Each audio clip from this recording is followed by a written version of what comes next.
Hey, we are back, and today we're doing a crawfish boil, but before we kick that off, we got some stuff we're going to smoke on the Hasty Bake.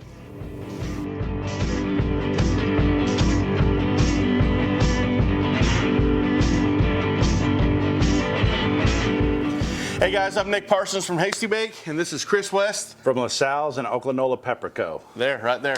We're going to be doing a crawfish boil, a traditional crawfish boil with a little bit of spin on it. Chris, tell us what's in a normal crawfish boil. So normal crawfish boil, you're going to go with crawfish, of course, and then you're going to do onions, you're going to do celery, lemons, some oranges if you want, a smoked sausage, and potatoes. Wonderful. So we're going to kick it up a notch. This was your idea, and I'm really excited about it. Yeah, man. So we have all the traditional fixings that we would do in a normal crawfish boil, but the other things we're bringing to the table are some premium pork tenderloin and some chicken wings. Now, it's kind of become a trend over the last couple of years for people to throw some really random fun things into a crawfish boil. Yeah, man. And just kind of see how they turn out. Now, just so everyone kind of knows too, you're not putting a bunch of raw ingredients in and letting the boil actually cook it. A lot of times you're cooking it all the way through, and you're just going to let it soak in the boil and kind of absorb all those different flavors from all the different seasonings and everything else you put in it. So that's where the Hasty Bake comes in. Today we're going to be seasoning this beef tenderloin and these ribs, those aren't ribs, those are chicken wings. Chicken wings. With some Meat Church Holy Cow. And the reason we're doing that is there is so much flavor, so much spice, so much going on in the boil that something like a Meat Church Holy Cow is really just kind of a salt pepper base. That's it. So it's a real nice kind of evenly coat. Get these things, we're going to get them smoking on the Hastings, the mighty Hastings behind us. Got that thing rolling about 250 today. And we're going to smoke these things until they're cooked, and then we're going to hold them and we'll toss them in the bowl to soak at the very end. Yum. So going to go nice and easy. It's going to hit these things with, like I said, that Meat Church Holy Cow. It's going to pick up so much of that boil seasoning as well. I mean, there's so much cayenne, clove, there's celery salt and boil flavor. Yeah. And so going simple here, absolutely. These wings are going to go on the cooker right here behind me. Ooh, look at that. Sit them there. And then while they're getting that sweet smokiness, we're going to go ahead and crack open this tenderloin. And we'll hit these things, again, pretty heavy. Just kind of rotate them. I can't wait to pull these out and just slice them in maybe some medallions before we throw it in there and just kind of toss it in on the boil. I think it'll be great to kind of munch on those when you're doing your potatoes and heck yeah, man. Make your little bowl sandwich. That's it. It's going to be good. Take these things, we're going to throw them on the cooker. Man, that is a beautiful Hasty. It's this is the big boy. So this is the Hastings 290. It's bigger than most people use at home, but it's wonderful when you got a lot of space. You can cook a bunch of briskets. You can cook a bunch of pork butts on it. It operates the same way as a normal Hasty Bake. So raises and lowers the firebox. You got a good convection on it. You got your vents and your drafts on it. There's just a lot of room on that cooker, and I like doing it. So a lot of fun. Do we want to throw this sausage in the cooker as well, or are we going to hold that on for the boil for later on? No, let's put some more smoke on that. That's not going to hurt. You won't mind doing the honors? Get these where we want them. We're going to put some potatoes in there too. Now, potatoes, when you put them in the boil, they're going to kind of cook in the boil on their own. Yep. We're just going to get a little bit of smoke in it. We like to smoke everything around here. I like the flavor of charcoal, so we're going to be throwing these in here as well. All I'm going to do on this, real easy, I like to put potatoes in a basket because I don't really want to tong 5,000 potatoes. No, that sucks. Dump them into this basket. I'll get one layer in. Just gonna hit them with just a little bit of Pam. You could hit these with water instead of Pam if you wanted to. The only reason I'm doing this is because smoke likes to stick to a moist surface. So we're just gonna moisten them up just a little bit to get some of that smoke on them. So these are what I would consider just a small red potato, which is pretty standard in any boil that you want to do. Going on the cooker. What's going on in there? We do have an offset fire built in this Hastings, so your fire's over here on this side of the firebox. We're kind of using it like an offset cooker and let the smoke go to the other side. Put the potatoes right over the top. They're probably the one thing in there that can stand to handle the heat a little bit longer than the meat or something like that, just because they're trying to warm them up. So we put them right over the fire. That, my friend, is all we're going to do to get our prep done. We're going to let these things smoke until the chicken and the pork loin are probe temp good. So you're going 145 on your pork, and you're going 165, 170-ish or so on your chicken wings. So while that's cooking, we're going to go pull that fryer out and get a fire going. We'll see you guys.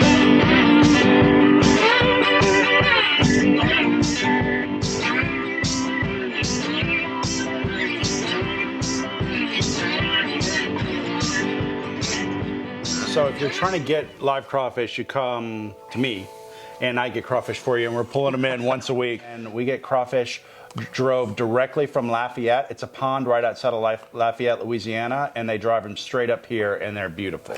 It's just kind of knowing where in your food world where stuff's coming from. I'm the middleman in this situation. It doesn't touch anybody's hands except mine to you. So it's going farm, me, you. Right. And the less hands that are involved in it is the better. You're going to get a better product. Right. Absolutely. So, and if you're not in the Tulsa area, if you're somewhere else in the country, I would advise you maybe hit up some of the local restaurants that that sell crawfish. Figure out where they're getting their crawfish from. Ask them if you can buy a sack from them. Yep. And what we're doing today for this boil is what we kind of call a one-pot boil, meaning we're going to be boiling one sack. Yep. So it's not going to be enough for 50 or 75 people. It's going to be enough for maybe 10 or 15 of your closest friends. Yeah, or 5 New Orleans people. Or 5 New Orleans people. We had that conversation this week, how many you were actually bringing over. Yeah. Now it's the day of the boil. So in theory, you're keeping those crawfish either in a cooler with some ice or some cold water, or in a refrigerator. They got to stay alive. Yeah. So it just depends how much storage you have. If you have a big enough fridge, or like a garage fridge, which you only keep beer in or something, you could just throw it in there. You just don't want to get it below 35 degrees. So you're trying to keep it about 45 to 35 degrees in that range. So what I like to do is you get an ice chest, you get a bag of ice, and 1 to 2 bags, depending on how big your ice chest is, and then keep the lid cracked about a ½ inch, and they will sit there and hold.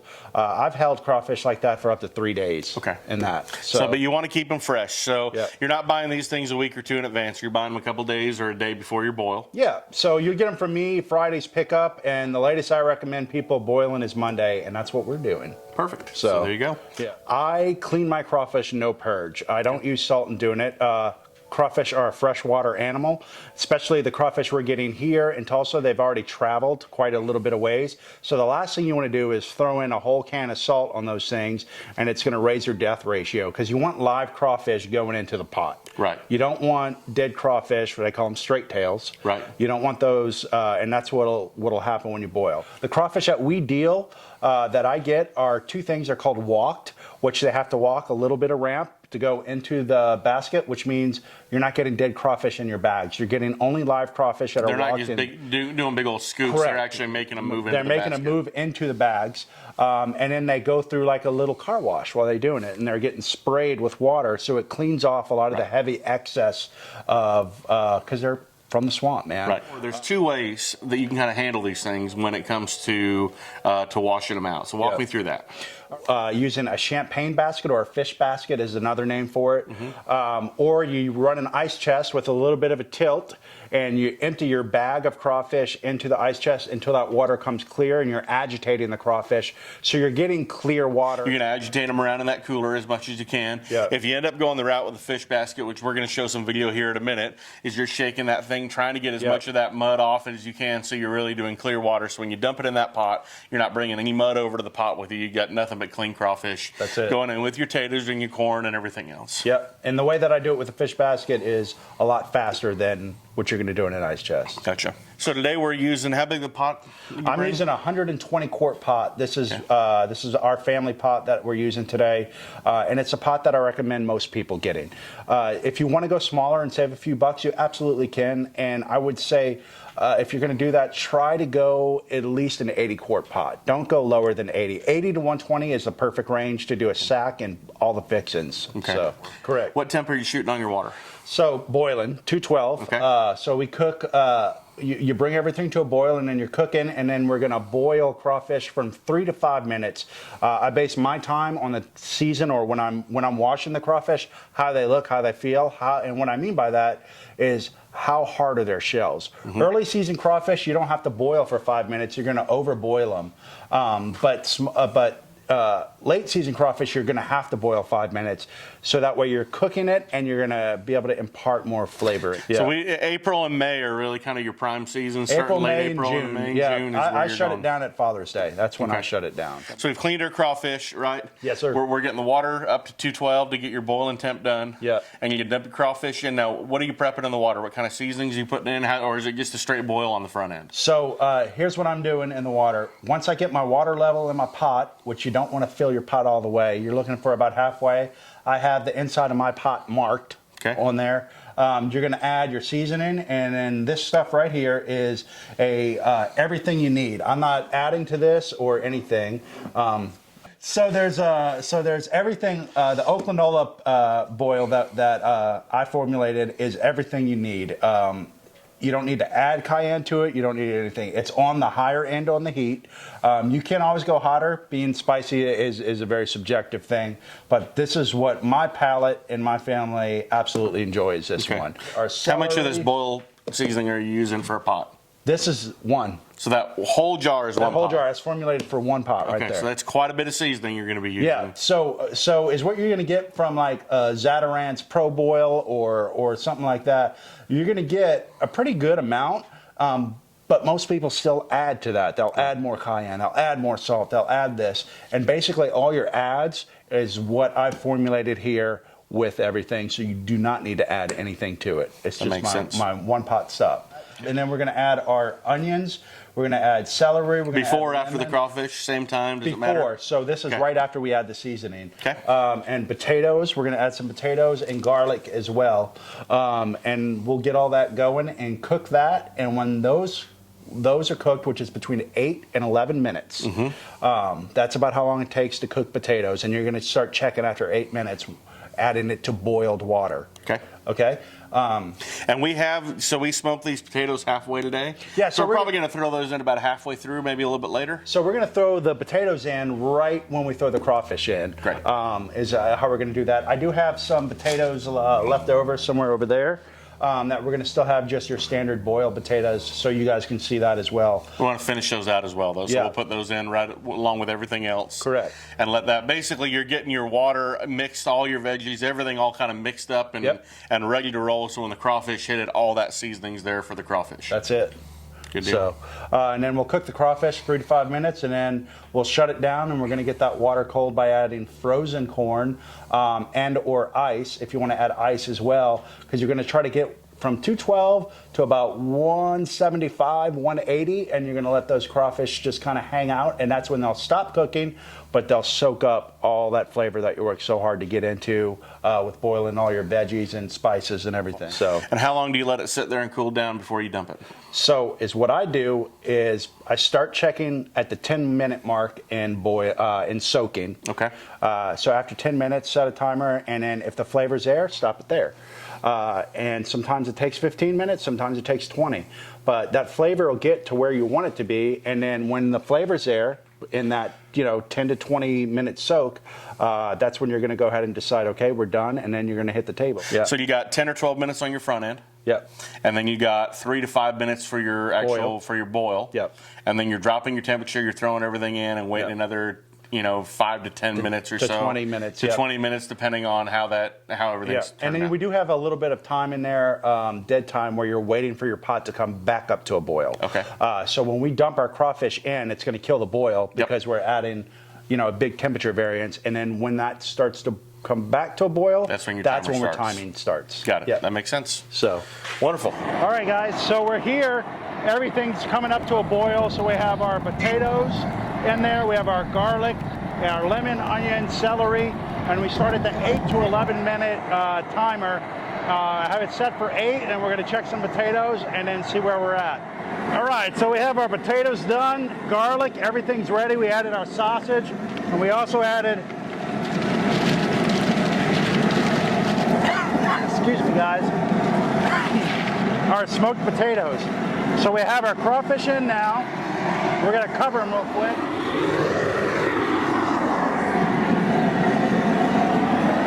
And we're going to wait till these come back up to a boil and boil them for about between 3 to 5 minutes. I'm going to say about 5 minutes. I'm coughing because, my word, that seasoning is strong.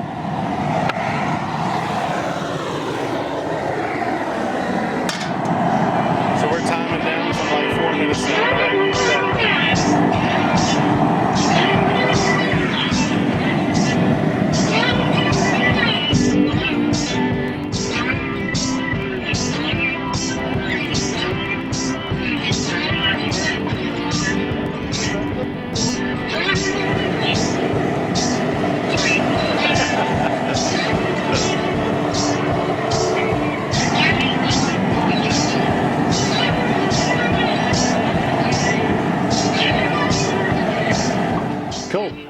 so the crawfish have boiled about 4 minutes, and we added all of our pork loins, and we added our chicken wings. So now I'm going to take a concentrated boil. This is 16 ounces. I'm only going to do about half of this. And that's a little more. There we go. And that's going to be all your flavor. Now that I step out of frame, that's going to be all your flavor without adding salt. We're adding our frozen corn here to basically shock the boil so they'll stop cooking. So I season heavy, and this is why I season heavy, so I can add a little bit of ice to it. Nick set me up for failure here, but Big old log of ice.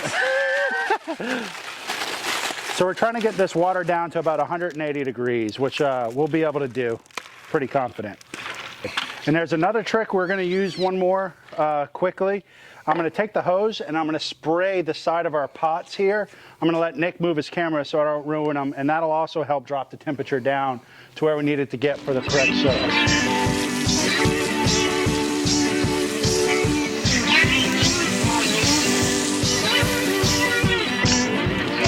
Yeah. Help me pick it up with. Awesome.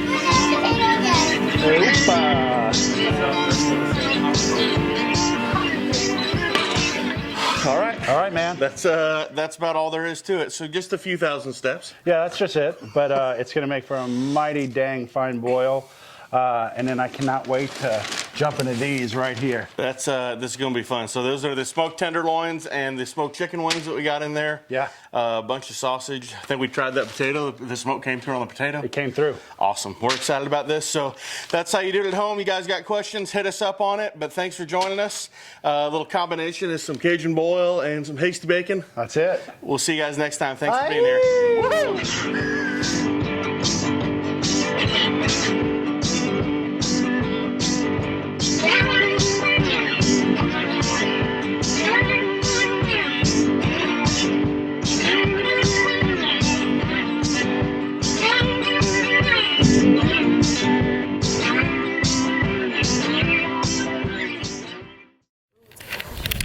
Do you want to crawfish race?